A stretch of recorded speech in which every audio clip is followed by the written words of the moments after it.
Chicago has issued a tornado warning for East Central DuPage County in northeastern Illinois, Central Cook County in northeastern Illinois, until 5:15 p.m. At 4:49 p.m., a tornado-producing storm was located over Oak Brook, moving northeast at 25 miles per hour. Hazard: damaging tornado. Source: radar confirmed tornado. Impact: flying debris will be dangerous to those caught without shelter. Mobile homes will be damaged or destroyed. Damage to roof, windows, and vehicles will occur. Tree damage is likely. This tornadic storm will be near Westchester, Northleaf, and Hillside around 5 p.m. Elmhurst, Maywood, Bellwood, and Broadview around 5:05 p.m.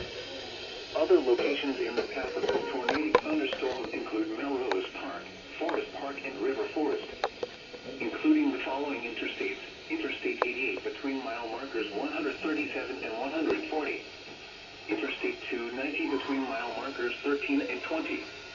This tornado warning replaces the severe thunderstorm warning issued for the same area.